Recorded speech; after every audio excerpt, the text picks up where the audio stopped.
नमस्कार, आप देख रहे हैं गढ़ आवाज। मैं हूं महावीर सिंह रमन आपके साथ। कोटद्वार निकाय चुनाव में कांग्रेस की हार के बाद से ही पार्टी संगठन में तनाव देखने को मिला। लगातार जिला कार्यकारिणी व महानगर कांग्रेस कमेटी के बीच एक दूसरे पर दोषारोपण करते दिखे, जो कि अभी थमने का नाम नहीं ले रही। या यूं कहे कि आरोप प्रत्यारोप का दौर अभी भी जारी है। वहीं आज कांग्रेस पार्टी के वरिष्ठ नेता कोटद्वार विधानसभा के विकास पुरुष पूर्व काबीना मंत्री सुरेंद्र सिंह नेगी को भी मैदान में उतरना पड़ा और उन्होंने आज मीडिया से मुखातिब होकर अपने उद्गार खुलकर साझा किए। तो आइए जानते हैं क्या कुछ कहना है पूर्व काबीना मंत्री सुरेंद्र सिंह नेगी का। नेगी जी, इस निकाय चुनाव में आप अपनी पार्टी के प्रचार प्रसार में कहीं नहीं दिखे और आज अचानक प्रेस वार्ता, क्या कारण रहा कि आपको स्पष्टीकरण करना पड़ा? नहीं दिया, मैंने कोई स्पष्टीकरण नहीं दिया। इसको स्पष्टीकरण के नज़रिए से देखा जा सकता है। मैं समझता हूँ कि मैंने एक दबी हुई बात जो 2015-16 से लेके और 2025 तक का जो सफ़र हुआ, जो सफ़रनामा मैंने तय किया है, क्या क्या झंझावत उसमें पैदा हुई, क्या क्या रुकावटें विकास में हुई, क्या क्या बातें लोगों ने की, उनको एक खुलासा किया। स्पष्टीकरण मुझे क्या देने की ज़रूरत है? कांग्रेस की प्रत्याशी क्या हार गई? देखिए, हार तो मैंने पहले बता दिया था आपको कि एक संगठन का काम होता है जीत और हार दिलाना। हमारा जो कोटद्वार का संगठन है, जिले का संगठन है, वो बिल्कुल लुंज और पुंज की स्थिति में है, जिसको आप स्वयं जानते हैं। इसके लिए हमने बहुत कोशिशें की कि ये कुछ मजबूत हो, संगठनात्मक ढंग से हम लोगों को जोड़ना प्रारंभ कर दें। जब हमारे दो मंच खुले हैं, एक डीसीसी का और एक महानगर का, और उनमें एक होड़ लगी है कि कैसे मैं उनके लोगों को अपने साथ जोड़ूं और उनके लोगों को अपने साथ जोड़ूं, इनका पूरा समय मेरी समझ से इसी में चला गया। इसी ने किसी नए व्यक्ति को जोड़ने का तो प्रयास किया ही नहीं।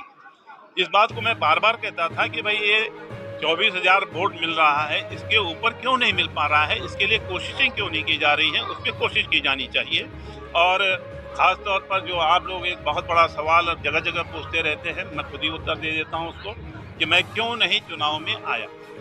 मैं चुनाव में इसलिए नहीं आया क्योंकि जो प्रत्याशी थी, उन्होंने 2018 के चुनाव के बाद जो एक रौद्र रूप धारण किया, वो बेटी जैसी हमारी, और मैं अब भी उनको समझाने का प्रयास करूँगा। तब भी समझाया करता था कि आपका भविष्य है, आप भविष्य में आगे बढ़ सकती हो, लेकिन बशर्ते उसके लिए जो सार्वजनिक जीवन के लिए कुछ मानक होते हैं, कुछ मर्यादाएं होती हैं, उन मर्यादाओं का पालन करना हो।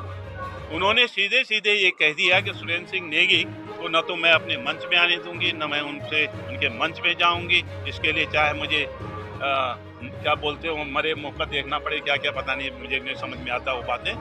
लेकिन मैंने इस बात को जिला कार्यकारिणी में रखा और जिला कार्यकारिणी में रखने के बाद मैंने उनसे ये कहा कि आप इन बातों का उत्तर ले आओ और इस मामले को जो इन्होंने संकल्प लिया है, जो एक कंडीशन जो लक्ष्मण रेखा खींची है, उसको वापस कर दो, तो मैं बिल्कुल चुनाव में जाऊंगा।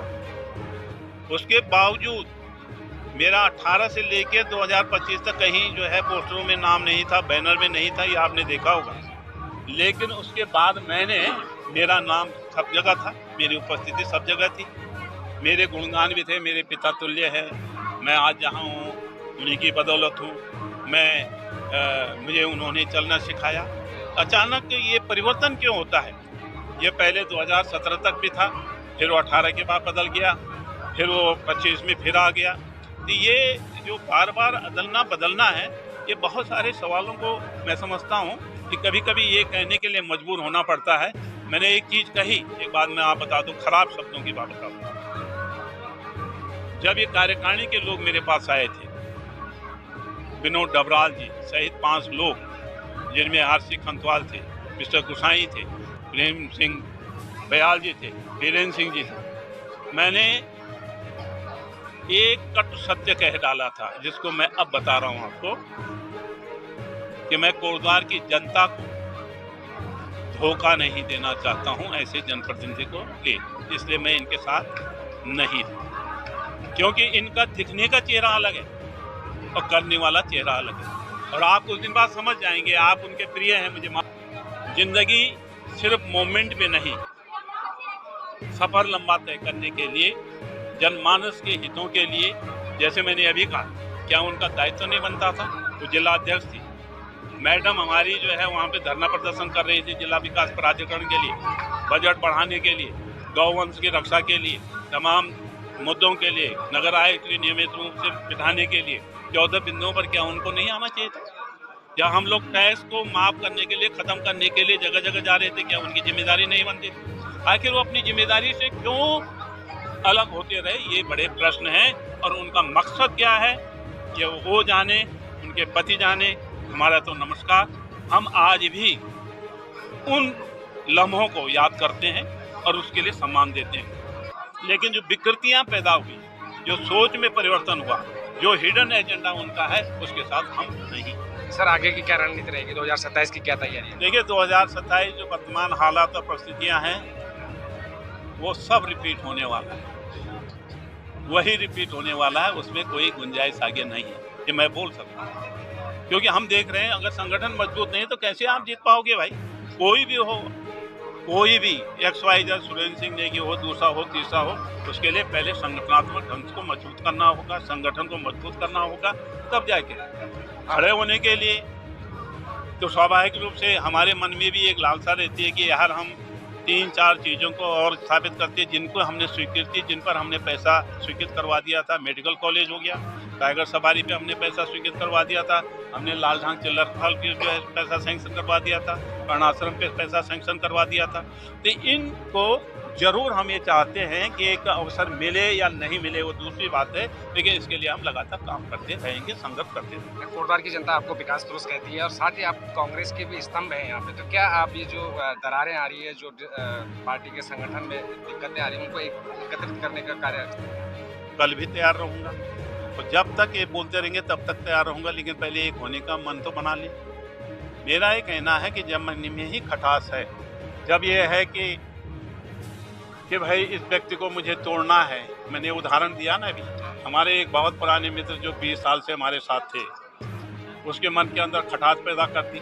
पूर्व प्रधानाचार्य होकर रिटायर हुए एक ऐसे व्यक्ति को, जो शिक्षा जगत में बहुत सारे लोग काम कर रहे हैं, उनको अगर उन्होंने दरारें डाल दी तो इसका मतलब वो माहिर हैं, तो उनके बारे में तो क्या कह सकते हैं। लेकिन ये समाज के अंदर होना नहीं चाहिए।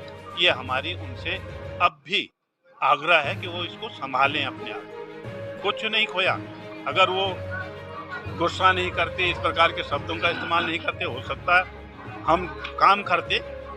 जीतना तब भी नहीं था, ये तय है। 24,000 का 25,000 वोट नहीं मिलना था, क्योंकि हमारे पास संगठन तो है ही नहीं। ग्राउंड पे जो है सुरेंद्र सिंह ने कहा कि सुरेंद्र सिंह ने की तो सब जगह था मौजूद, कहीं फोटो के रूप में था, कहीं पिता तुल्य के रूप में था, कहीं जो है मेरे आदर्श के रूप में था, सब जगह उपस्थित था।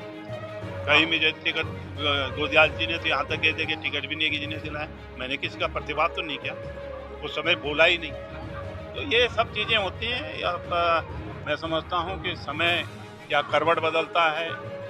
भगवान ने पता नहीं कोटद्वार के हिस्से में या उत्तराखंड के हिस्से में क्या कुछ चीज़ें रची हैं, वो तो भगवान को मालूम है। परसों शपथ ग्रहण समाप्त। सर हाल ही में नगर निगम के नवनिर्वाचित महापौर व पार्षदों के शपथ ग्रहण में आपकी मौजूदगी से कहीं ना कहीं कोटद्वार में एक अफवाह है कि सुरेंद्र सिंह नेगी अपना अगला चुनाव भाजपा से लड़ेंगे। देखिए ऐसा है, मेरे बारे में हमेशा अफवाह उठती रहती है। अगर आप देखेंगे 2002 में, बहुत दूर नहीं जाऊँगा, 2002 में कहा गया कि सुरेंद्र सिंह नेगी जो है एमकेएसयू से लड़ने जा रहे हैं। ये हमारे कुछ लोगों के द्वारा सोची समझी बातों के तहत एक इनस्टेबल अस्थिरता पैदा करने का एक प्रयास होता है। जो परसों का कार्यक्रम था, आपको और हमको सबको मालूम होना चाहिए, एक ऐसा कार्यक्रम जो किसी दल विशेष का नहीं होता है, वो संविधान के उस स्तंभ को मजबूत करने की दिशा में होता है। और जब आग्रह किया जाता है नगर आयुक्त और अन्य अधिकारियों के द्वारा कि आपके लिए हमने आरक्षित की है, आपको आना है, मैडम को भी आना है, हम गए। और एक बात बताइए, क्यों नहीं जाएगा आदमी? जिस व्यक्ति को हमने अगले जनता ने 5 साल के लिए चुना है, तो उससे उम्मीदें तो करनी है ना, उनसे उनको भरोसा भी दिलाना है, उनका उत्साहवर्धन भी करना है ताकि वो ठीक काम करें। उनको बधाई भी देंगे जब ठीक करेंगे। गलत करेंगे उस समय जो है झंडा गाड़ेंगे उनके खिलाफ बोलेंगे। कि ये लोकतंत्र का एक हिस्सा है और इसको दूसरी नज़रों से कम मैं समझता हूँ कि ये भी सुना है, मुझे नहीं मालूम। कोई कह रहा था कि हमारे सम्मानित अध्यक्ष जी ने ही इसको फ्लैश किया है, पता नहीं कहाँ से किया। उनको हम सैल्यूट करते हैं।